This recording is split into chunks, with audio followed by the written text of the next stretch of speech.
recognized by Rotary Coimbatore text, as well as the rapid increase in road safety transgressions. Now, the organizers had asked me to briefly share with you in this message my thoughts on the opportunities available to our youth today, and I must admit up front that it's become almost a cliche for politicians to talk about the role of youth without offering a concrete vision of how this role can be accomplished.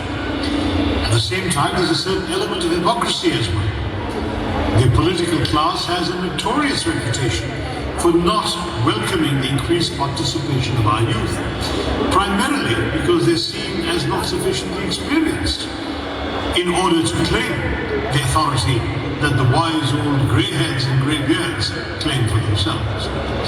It's striking that only 1.5% of MPs in India are below the age of 30.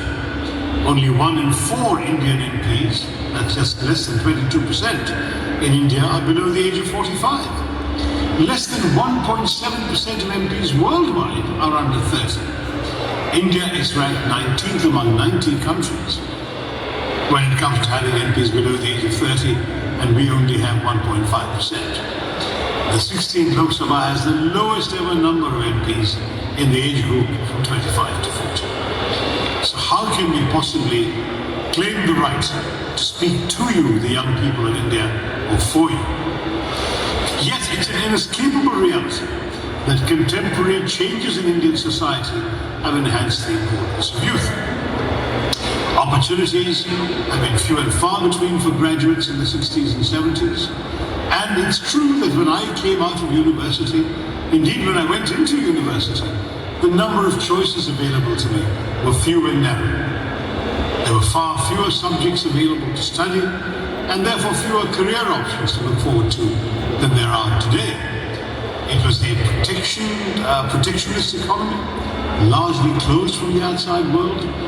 Certainly globalization wasn't even a dream in any public policy maker's eye. All this transformed with the liberalization of 1991, when Dr. Manmohan Singh, as finance minister, famously said those words, paraphrasing Victor Hugo in Parliament, that no power on earth can stop an idea whose time has come. And yet I will say to you today that though liberalization came and many transformations have followed, and all of you young people have opportunities available to you that were never available to your parents' generation, I would still argue that the best is yet to come. Aid is on your side. The demographic dividend we hear about comes from the fact that 65% of our 1.4 billion population is under 35. 50% of our population is under 25. We have 287 million people in the 10 to 22 age group who are growing up to lead our country for the next generation to come. What's also striking is while the rest of the world is aging, we are not. In Europe, the average age is 46. In Japan, it's 47. Even in the US, it's 14. But in India, the average age is just 29. The ILO, the International Labour Organization, the worldwide body, estimates that in India, we have today 116 million people in the job starting category of the age of 19 to 23, whereas even China has only 94 million.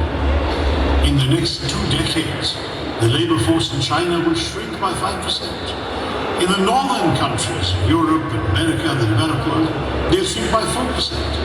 But in India, our labour force will increase by 32%.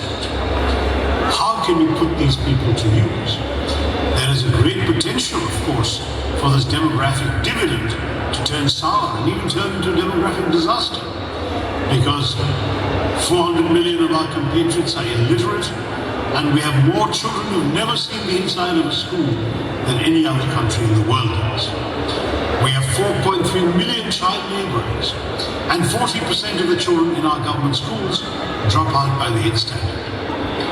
We have 447 million people in our workforce, but more than 2/3 of our employers are struggling to find employable workers.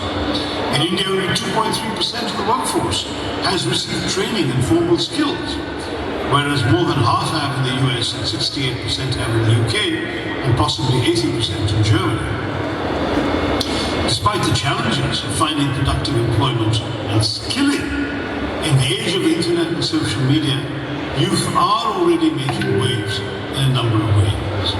And this is where I find hope, for example, in the youth entrepreneurship that's taking place. India is currently home to a reputed 11,000 startups. The number is said to be increasing each day.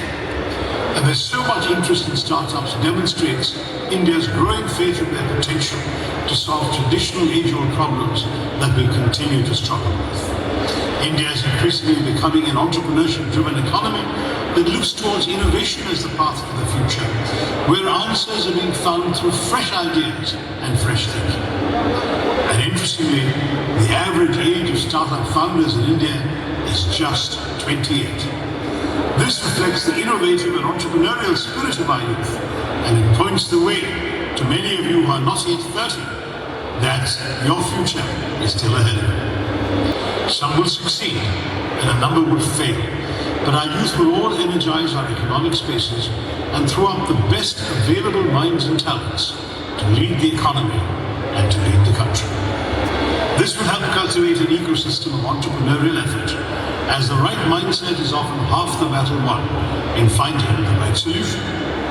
I believe the youth of India have, through entrepreneurship and similar fields, demonstrated that they're ready to navigate the challenges of the 21st century and are poised to seize the opportunities that this world offers us in 2022 and beyond. To my mind, even as global society becomes more insular, more stratified and hostile, more xenophobic, more protectionist, we are seeing in the post-COVID world trends that we cannot possibly approve of.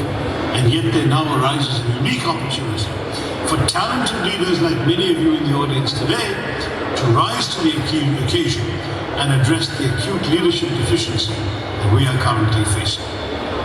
What does that mean? The new world order will need a new set of leaders to bring us back together.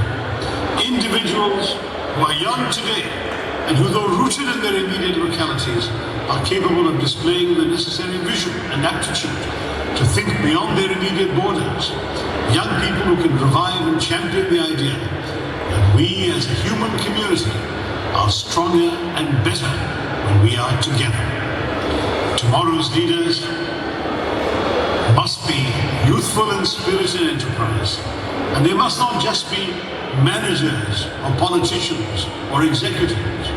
They must be problem solvers and change makers.